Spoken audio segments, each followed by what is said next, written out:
Some folks say that time is a river carrying us all along. But every now and again a voice from the past reaches out clear as a bell and tells us something true, something that matters. We're not talking about just any voice, mind you. We're talking about the voice of a man who was, by all accounts, the most powerful person on earth, a Roman emperor. His name was Marcus Aurelius, and in the quiet hours when the weight of the world was on his shoulders, he wrote not for an audience, not for fame, but for himself. He was searching for a way to live. What an emperor, living nearly 2,000 years ago, could possibly have to say to you or me. We don't command legions or rule over vast territories, paying the bills, raising our families, finding a little bit of peace in a noisy world. But that's just it. The problems of the human heart don't change much. Fear, anger, frustration, the feeling of being adrift. Marcus knew them all. He sought a philosophy, an anchor in the storm of life. He found it in Stoicism. The rules he lived by aren't just for emperors. They're for anyone looking for a little more calm, a little more strength. This wasn't a philosophy of dusty classroom ideas. It was a practical guide for day-to-day life, a way of thinking and acting that could turn chaos into order and despair into a quiet kind of purpose. The first rule is where it all starts. It's the bedrock. Marcus Aurelius knew that life is going to throw things at you. Unfairness, disappointment, loss. They're part of the deal for everyone. Someone cuts you off in traffic. A project you poured your heart into gets rejected. A friend lets you down. These things happen.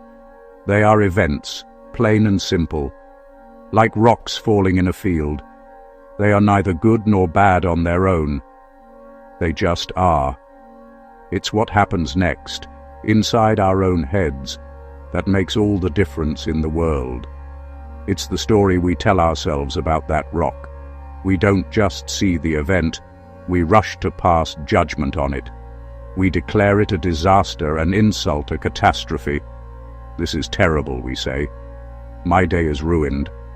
I can't believe this happened to me.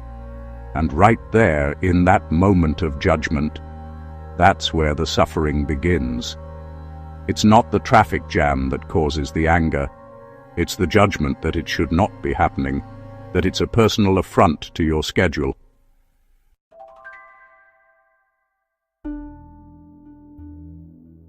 This brings us to the practical side of things. How do you actually do it?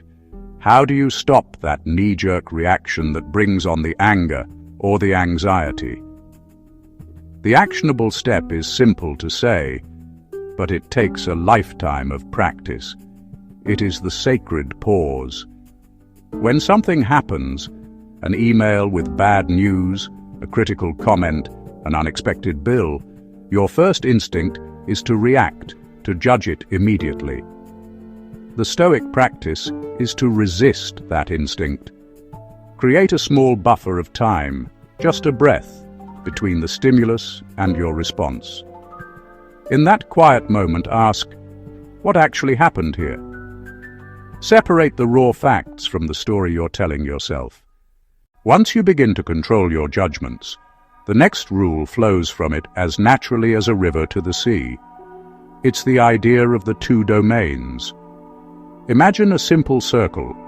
What you control inside, what you don't control outside. The Stoics said peace depends on telling those two apart and focusing only on what you can influence. So what's inside that circle? It's a short list. Our judgments, our intentions, our will, the effort we put forth, the virtues we choose to practice, kindness, honesty, courage, our thoughts, our actions. That's it. That's our kingdom. Everything else sits outside. The weather, the economy, traffic, what other people think, whether they like you, promotions, much of your health, externals. We spend our lives trying to bend those externals to our will. The Stoic archer focuses only on what comes before release: stance, grip, aim, smooth release.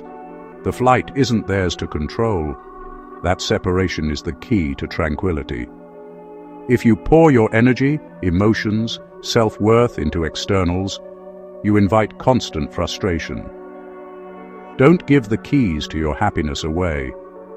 Marcus Aurelius tells us to turn inward, work on character, make wise choices, act with integrity. That's the true work. Everything else is distraction, draining your spirit and tossing you about in life's storms. We chase fleeting pleasures that vanish like morning mist. A good meal, a word of praise, a moment of comfort. They don't last. A life built on chasing them is a house built on sand. Marcus saw a different path: virtue, wisdom, justice, courage, temperance. Practical wisdom to see things as they are and choose growth. Justice, fairness, honesty, integrity, responsibilities to your community, family, fellow man. Courage, not the absence of fear, acting rightly anyway. Temperance, discipline to master desire, finding balance. Together, they form the bedrock of a strong, tranquil soul. Pleasure is a hungry ghost. Virtue offers a deep, quiet current of fulfillment. Choosing courage or justice builds something inside you, character. Virtue is like planting a garden. Work, patience, dedication. Pull the weeds of bad habits. Water the seeds of good intentions. Over time, it grows into something nourishing. Self-respect and inner peace. Chase fleeting highs dependent on outside things, or turn inward and cultivate character, the solid rock of virtue. Some things are up to us. Some things just aren't. We can plan, strive, work with every fiber, but the universe will unfold as it will. Amor fati, the love of one's fate. Accept everything that happens, embracing it, not resisting. Distinguish between the river and the rower. You can't control current, speed, rocks, but you can control how you row. Acknowledge reality. This is what is happening. Now, how do I play this hand with virtue and strength? The impediment to action advances action.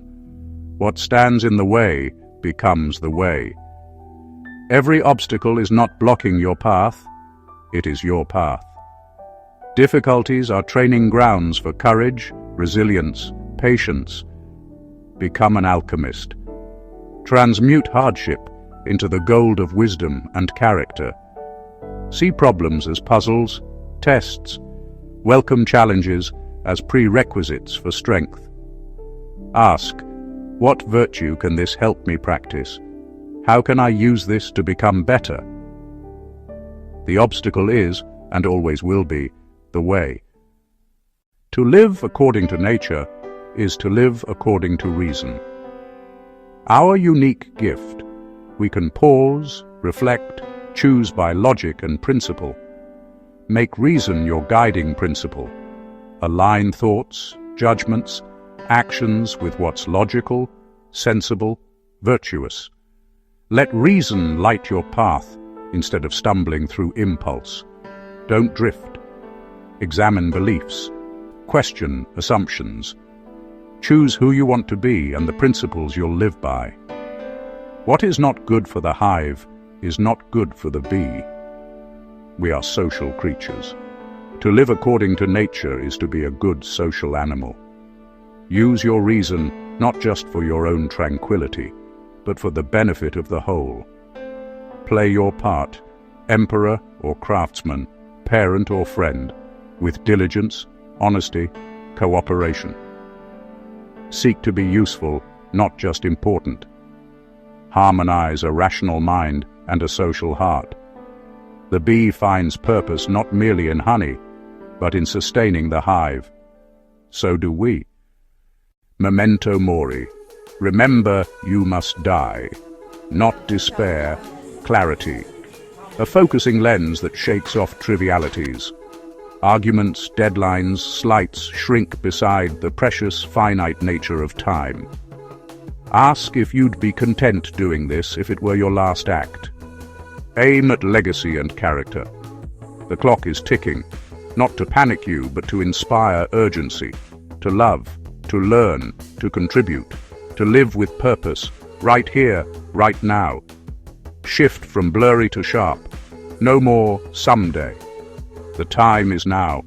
Urgency as calm focus. Prioritize with intention. Time is a finite number of breaths, sunrises, conversations. Concentrate every minute on doing what's before you with genuine seriousness. Each act, be present, rational, good. It's not morbid, it's liberating. Live fully, live now, because this moment is all you are ever guaranteed. Look inward to the unseen storms. True freedom isn't satisfying every impulse. It's mastering them. Build an unshakable citadel within. Be the watchman. Name anger, envy, craving. Ask, is this worthy of my peace? Journal to give form to the formless. Turn tyrants into puzzles. The disciplined mind waits. Imagine 10 years from now. Perspective drains heat. Transform anger into just action, desire into understanding, connection, purpose, growth. The war for tranquility is won in small moments. One breath before send, a walk instead of a scroll. Daily practice aligns you with your highest principles, a fortress no one can take. Become the calm center, meeting any challenge with reason. That is the promise. After inner work, Marcus brings us back to the world. We are citizens of the world. Our duty is to others. Purpose and peace arise in serving the human community. Each of us is a limb of one body. What harms the whole harms us. Parent, friend, worker, neighbor, sacred duties. Do your job well for the value it gives. Bring justice, kindness, honesty into each interaction. Many small acts uphold the social fabric. Shift from "what can I get" to "what can I give?" Anxiety falls away. Marcus found strength, purpose, and peace in duty to the common good. And so can we. Our journey through 8 rules comes to a close. From mastering judgments to serving the common good. Be a Procopton, one making progress. These principles are practical tools, an operating system for the human mind. Build an inner citadel no chaos can breach. Your greatest power is mastering the world within, responding with virtue, reason, grace. Marcus walked it, Seneca walked it, Epictetus walked it, and you can walk it too. One conscious choice today. Start there. Be a Procopton. Make progress. You may change everything by first changing yourself. Thank you for walking this path with me.